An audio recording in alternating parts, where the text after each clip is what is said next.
functioning? Impossible to say. The kidneys are the last filtration organ under the pancreas, the spleen, the gallbladder, and everything else on top of it. The body works as a unit, which is why nobody ever gets off of diabetic meds. No, they don't. Because diabetes isn't a thing. They're trying to affect a problem they don't actually know the question to, right? If they're testing only numbers in the kidneys, that's the first problem. Is even if there is what they call numbers that are off, which is crazy because at any point that the body is standing and awake, the body is performing between 300 and 400 different functions at the same time. You cannot isolate A1C from every other function that's happening in the body, right? Right. Which is why they can't get people off diabetic meds, because they're not doing anything except making that person worse, right? Right. So if she's got a lymph problem, a lymph stagnation problem, meaning a water problem, which clearly she does, because that's what we're affecting in the head, then of course numbers would be off. But it wouldn't only be the A1C. It would be what they call pressure, which is a water problem anyway. And the body wouldn't be able to appropriately filter all of those different drugs. So what I would do if I were you, I would actually, and the other thing is they give people all these drugs, but then they still have the diagnosis, which means you haven't fixed anything. The person still has the same so-called problem that they had before they were put on the medication. The only thing they do is try to control it. That's right, which they can't, because numbers aren't a thing. They can't even say somebody's blood pressure should be this over this. There's no way, when every person has a different diet, different stressors, different sleep, breathes different air, eats different things. So all of those things they keep, she's not able to filter any of that stuff. And if the block is up here behind the ears, then all of that sits on top of the brain. All of that sits on top of the brain. So if I were you, I would first of all take her off that water pill. That water pill is not doing anything for her at all. Nothing. Like nothing. Maybe go to the bathroom. That see, she's on it. Like she knows what is happening to her, and it makes her go to the bathroom because that's the point. They want to, and that's how you know that they don't know what they're talking about. They tell you it's a blood pressure problem, but what do they give you? A water pill to move the water, not the blood. And so if we are moving the water by doing this facial, this frequency facial, she don't need that water pill. That water pill literally is going in and going right back out while it's causing her body to fight it, right? Because the body will automatically fight everything that is foreign in it. She could stop that lisinopril too, but because she's been taking it for a long time, I would titrate her off. If she takes it, she takes the lisinopril every day, once or twice. Every day, just once a day. Just once a day. What I would start doing is skipping a day. Skip a day for the next 3 weeks. Skip a day of that lisinopril, and then what we do is titrate her down off of these meds. As she's titrating down off of these meds, her symptoms are going to change, right? She's going to be seeing less of those sites because she doesn't have so much that her brain is trying to filter. But what about her high blood pressure? That's going to get better? Yeah, because blood pressure doesn't exist. Pressure doesn't, the blood cells don't contain pressure. It's the water that does. The blood is 84% water. So yeah, her blood pressure will regulate as a side effect of what we're doing with her head.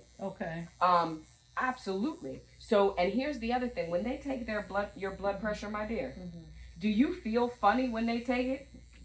Huh? No. You feel fine, don't you? Exactly. Even if it's what they call high, but what they don't remind us of, because they don't want us to remember this, normal average blood pressure up until 2015 used to be 150 to 160 over 90 to 120 and higher in people over 60. That was average blood pressure. Right now, they have lowered the pressure so low that none of us can meet that, breathing all this stuff in the air. Yeah. So even when they say, oh, that's a high blood pressure reading, impossible to say that. If her body is trying to filter itself in a way that keeps it actively trying to filter itself, she would have a blood pressure that they would deem as high. It's not high for her. That's what her body's water needs. That's how fast it needs to move to heal itself. Okay. If she's not thirsty, doesn't have a headache, isn't falling down, doesn't feel bad, then whatever her blood pressure happens to be when you take it, happens to be her blood. Yep, happens to be her pressure. The deal would come is if you took her blood pressure, the numbers seemed high, and she felt bad. She had a headache, or she was, and even in that space, I wouldn't say give her a drug, give her a glass of water, and then take it again. Okay. Right? Water, take it again. Absolutely. Because right now, her body's doing a bunch of things, and one of the main things that's stopping her from getting completely better is because all the drugs keep her body in fight mode. Fight mode, fight mode, fight mode all day long. So her body can't regulate and reset itself if it's always in fight mode, right? Okay. So we want to get some of those foreign agents out so her body has enough lymphatic water to actually right her imbalances, Okay. right? Starting with that water pill. Okay. Water pill, done. Okay. Okay. You're welcome. Oh, you just made her happy. You made her happy before she came. That water pill went over to the side.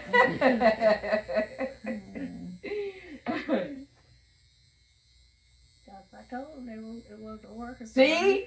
It wasn't working. See? And she's right. It wasn't working for her. I was already to the bathroom. See?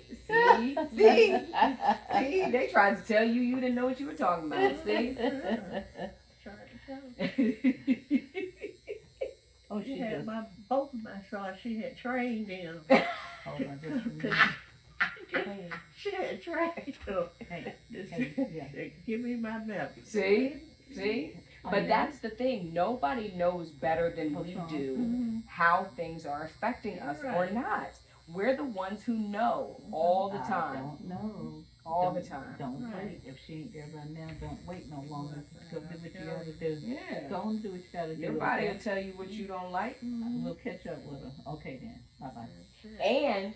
And the medical system doesn't do tests on groupings of drugs. So they have no idea which interactions of these drugs actually cause hallucinations. They have no clue.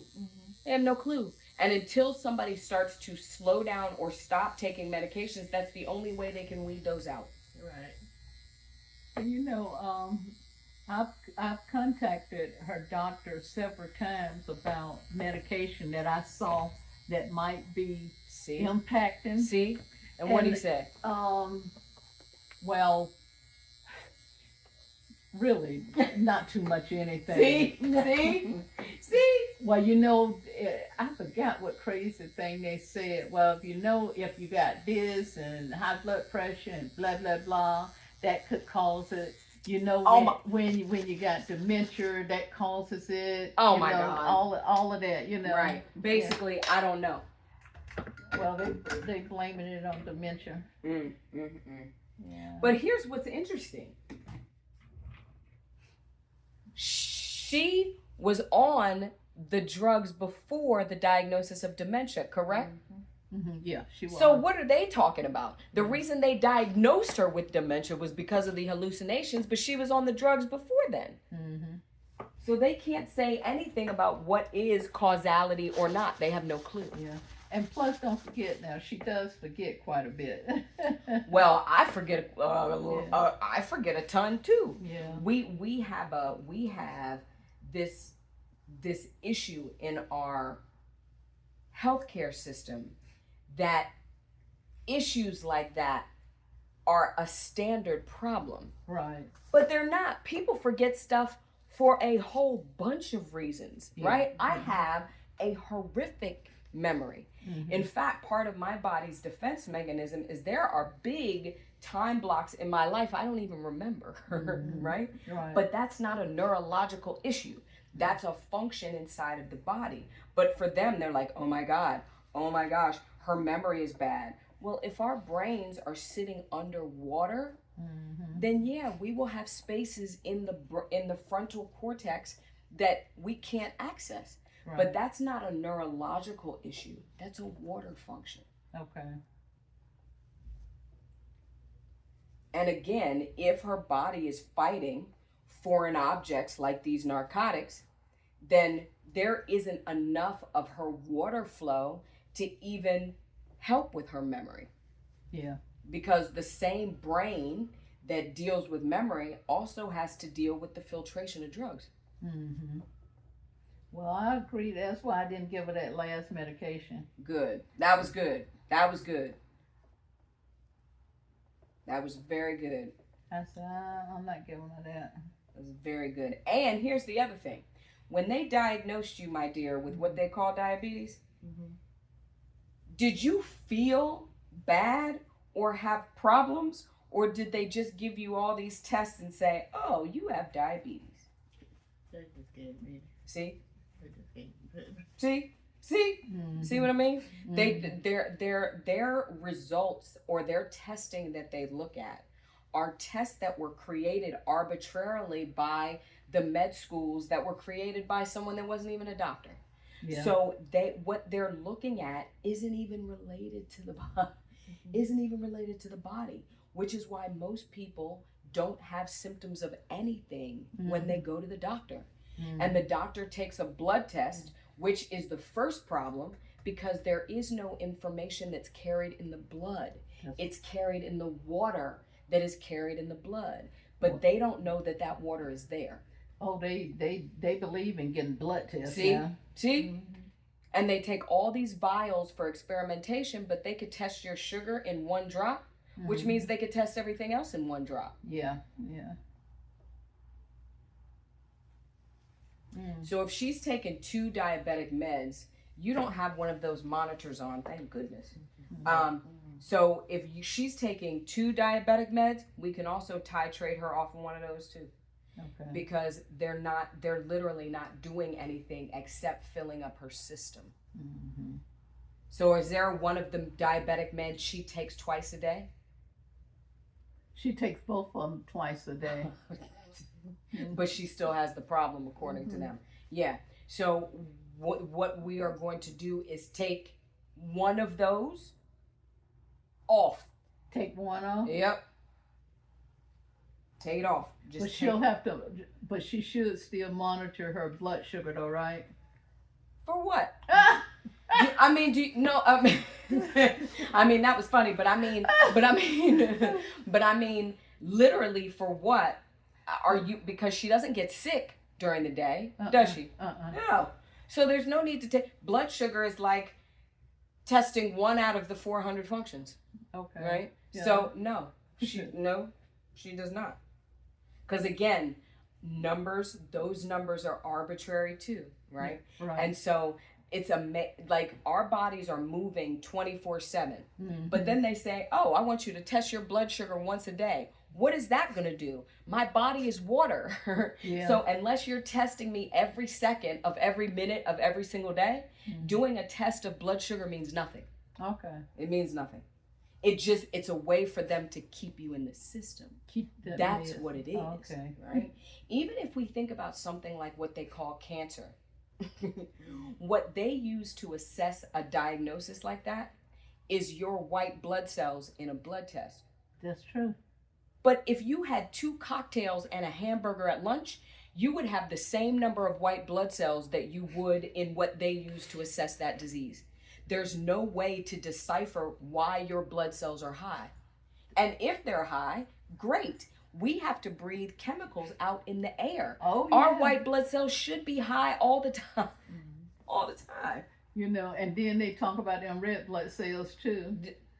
Yeah. Which is water. Yeah. And if they're not high, then it's a water problem, not a blood problem. I think she's going to sleep. I'm not She's asleep. up. I'm listening. She is. She's listening because she's like, wait, what else can I stop? That's what she's listening to. She having a good time over there. Trying to cross the leg. Like, That's woo-hoo. what she's listening for. I'm listening for the whole list. Yeah. Yeah, but one of those diabetic meds, just stop. Because taking it 4 times a day. Well, she takes twice a day, but 4 pills. Yeah. Oh God. Yeah. We're gonna take one of those out completely. Okay. Because one, they can't tell you what each individual dosage of each medication is actually doing in her body to so-called regulate the sugar. Okay. They have no clue. If they could point that out and literally prove it in data for me, I'd say, okay, well, maybe we'd have a little, but they can't. That's just what their books say you should do for somebody who has this so-called diagnosis that nobody in the history of that diagnosis has ever gotten better from the narcotics alone. When you hear people talk about, oh, I no longer have diabetes, what did they do? Change their diet and start to exercise. Right. Which all affect the water, not the organs. It's the water that feeds the organs in order for them to function. Right. Very interesting. Yeah, and you'll see. I think you're gonna notice when you take out that water pill and take out one of those meds, you're probably gonna notice a reduction in the hallucinations. Okay. Her sleep may change too. She might not go to bed as late. That's the other thing. If she's taking how many pills at nighttime? 3. She takes 3. So if she's taking 3 pills at night, she probably can't sleep because her body is still processing the narcotic, and until that happens, she can't sleep. Mm-hmm. Even in something as simple as, like, I used to take, for a while I was taking the appetite suppressant, the phentermine Right. years ago. Right. I could take that phentermine at 11 o'clock in the morning and still couldn't sleep at night. At night. Still couldn't sleep. Because if your body tries to do its heaviest detox when we're sleeping. But if it's got to process the drugs from the morning plus the drugs at night, she can't sleep She like can't that. sleep. No. Okay. The body is still working instead of doing what it's supposed to do, which is sleep.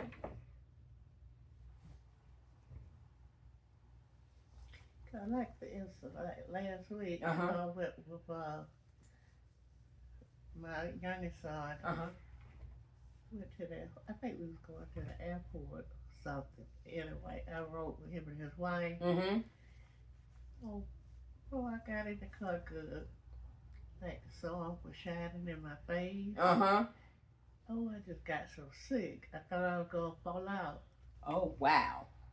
And She was sick that day. I wasn't with them, you know. Wow. it was a little bit, but that was the day the sun was shining. Yeah. And everything. And I'm going, what's wrong with me? See? I just couldn't understand it. See? But if you were out in the sun, right? Mm-hmm. But your body had a bunch of drugs in it, Yes. then you would have gotten sick like that. Mm-hmm. Especially if you hadn't been out in the sun in a while, Right. right? Mm-hmm. Well, that was it. That was it then. I just couldn't understand it. Had you eaten that day before you went to the airport? I No, didn't she eat. did not. I didn't eat that. I did eat. Which would have been the other Uh-huh, problem. Yeah. Mm-hmm. Which would have been the other problem. But yeah, see, her body, when people are on that many drugs for that long, the body can't process even the sun correctly Mm-hmm. because it's still in that fight mode, and it's still in that, the body never has a regulation time if it goes from drugs in the morning to drugs at night. The body never gets a chance to reset itself. Is And- that why they tell you with certain medications you shouldn't be in the sun? That's exactly why. That- yeah. that's you can't be in the exact- sun. That's exactly why. Yeah. Absolutely. I know quite a few people. They can't go out in the sun, See? or they have an umbrella Yep. because Because that of direct the drugs. sun. And that's because the same water, the same lymph water that processes the sun has to process those drugs. Mm-hmm. And so if you're on a number of them and you go out into the sun, Mm-hmm. there's not enough lymphatic oxygen available for you to survive. And you'll either burn or have heat stroke or something. Yeah. It burn a lot, yep. Well, you know, I knew something was wrong with me, but I just couldn't figure out what. See, that was it. And how soon after you took your morning medication about was that trip to the airport? It was maybe about an hour or so. See? Yeah. That was right in the middle of drug detox time. And you go out in the sun, your body, there just wasn't enough function in your body to do the drugs and the sun. Right. Since I wasn't used to it. Yep. You know, way, so. Yep. Well, sure learned a lot today.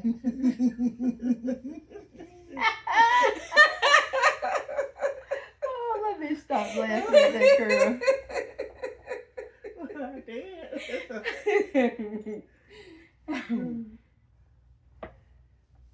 Like years ago when they diagnosed me with diabetes, Yeah. well, I didn't know anything about it. He was supposed to be a doctor, but then, you know, when I switched doctor, Yeah. they put me on the same stuff. See, because they just move from doctor to doctor and record to record.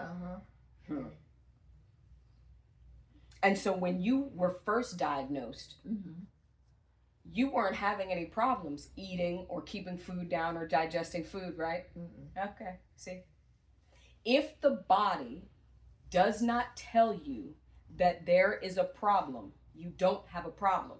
I don't care what their numbers say. If the body isn't expressing distress, then your body's not distressed, and you don't need to put things in it to help it function. It'll tell you if it needs you. If it doesn't need you, it's gonna continue to do what it does. Okay.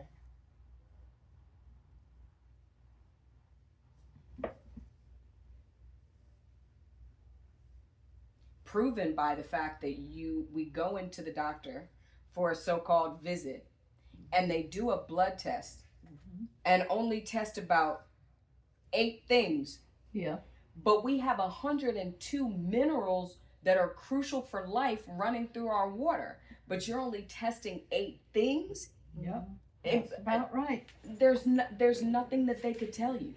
Yep, that's about right. Nothing. There's nothing they could tell you.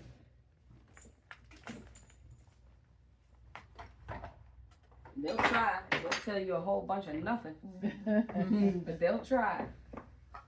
But that's the track of even what they call diabetes. Yeah. You start with a pill, then you go to that little thing that they put on you, then you go to a shot, then you go to dialysis, and then you die. Like there's no success rate in their drugs for so-called diabetes. Right.